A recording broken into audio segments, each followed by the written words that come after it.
మనం సిరిధాన్యాల నుంచి రాగులు సద్దలు జొన్నలకు ఎందుకు పోయినామంటే వాటికి పుట్టు తీసే పని లేదు, డైరెక్ట్గా పిండి చేసుకొని తినేయచ్చు. సో అవి కూడా మంచివే. సో హయ్యెస్ట్ ఐరన్ ఉండేది సజ్జల్లో. పాలిచ్చే తల్లుడికి సజ్జ పిండితో చేసిన జావని 2 గ్లాసులు పొద్దున 2 గ్లాసులు సాయంత్రం తాపిస్తే మిల్క్ 100% ఇంప్రూవ్ అయింది. హయ్యెస్ట్ కాల్షియము రాగుల్లో ఉంది, హయ్యెస్ట్ మినరల్స్ బెల్లంలో ఉన్నాయి. తాటి బెల్లం వాడితే తాటి చెట్టుకు 1 లీటర్ నీళ్ళు అవసరం లేకుండా దాదాపు 150 కిలోల బెల్లాన్ని ప్రతి సంవత్సరం ఇస్తుంది. అందుకే తాటి చెట్టుని తల్లి అన్నాను. అంటే పాలు ఇస్తుంది. తాటి పాలు అంటే తాటి నీర, అది పులిసిపోయినాక కళ్ళు అవుతుంది.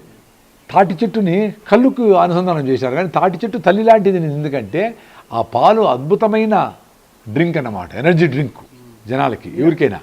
నీరా, ఆ నీరాని ఉడకబెడితే తాటి బెల్లం అవుతుంది. మినరల్లీ ఎన్రిచ్డ్ తాటి బెల్లం. పూనాలో బాగా అమ్ముతారు నీరా, పూణేలో.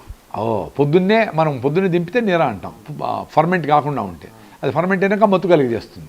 సో అట్లా ఆ తాటి బెల్లము, ఆ సిరిధాన్యాలు, ఇంకా మీకు లోకల్గా మీ పెద్దోళ్ళు తింటా ఉండే రాగులు సద్దలు జొన్నలు, ఆ లోకల్గా ఉండే రకరకాల ఆకుకూరలు కూరగాయలు, ఇవన్నీ తింటే ఆరోగ్యం ఆటోమేటిక్గా ఉంటుంది. 100 years అందరూ బతకచ్చు. సార్ ఇప్పుడు ప్రాబ్లం అంతా కూడా ఎక్కడొచ్చిందంటే taste is the problem. Pizza చాలా టేస్టీగా ఉంటుంది, లేదా బటర్ మసాలా దోశ చాలా టేస్టీగా ఉంటుంది, లేదా ఉప్మా పెసరట్టు మీద నెయ్యి వేసుకొని తింటే ఇంకా టేస్టీగా ఉంటుంది. ఈ టేస్ట్ వల్లే ఇదంతా జరుగుతూ ఉంది. మరి దీన్ని ఎలా అధిగమించాలంటే, యాక్చువల్గా మా ఫ్రెండు విజయలక్ష్మి గారు బెంగళూరులో ఉంటారు. వాళ్ళ మదరు లలితమ్మ గారు ఆరికలతో మురుకులు జంతికలు తీసుకొచ్చింది.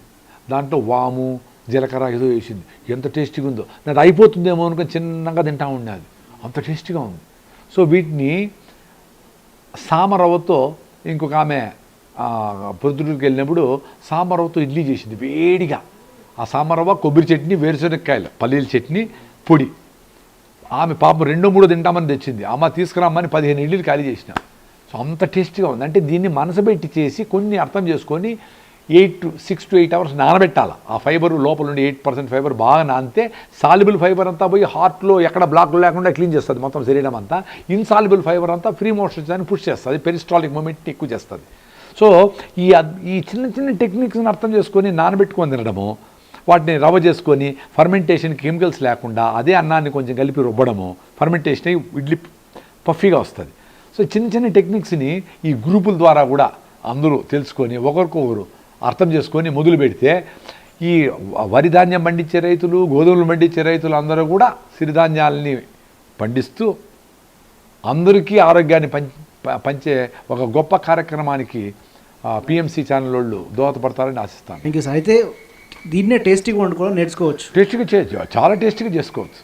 వేడిగా టేస్టీగా అందరూ కూర్చొని అబ్బా ఇంత శక్తినిచ్చి సాయంత్రము 2 రోజులు తినకపోయినా నాకు ఆరోగ్యంగా ఆనందంగా బబ్లింగ్ ఎనర్జీతో ఉండే అద్భుతమైన ఈ ఫుడ్ను తింటామనే ఒక ఆలోచనే సూపర్ ఆలోచన కదా. రాగి సంగటి కూడా అంతే. రాగి సంగటి తిన్నప్పుడు ఎనర్జీస్ డిఫరెంట్గా ఉంటాయి. 3 రోజులు వైట్ రైస్ బయట పోయినప్పుడు తిన్నామనుకోండి అట్లే ఉంటాయి. ఈ డిఫరెన్స్ 2 చూస్తాం కాబట్టి మేము చూస్తూనే ఉంటాం. సద్దలు పండించారు సగ సంగటి అంటే జబ్బులు వచ్చిన వాళ్ళు సిరిధాన్యాలు మాత్రమే తింటూ, జబ్బులు ఏమీ లేని వాళ్ళు హ్యాపీగా జొన్న రొట్టి, సజ్జ రొట్టి, రాగి సంగటి హ్యాపీగా ఎంజాయ్ చేయొచ్చు.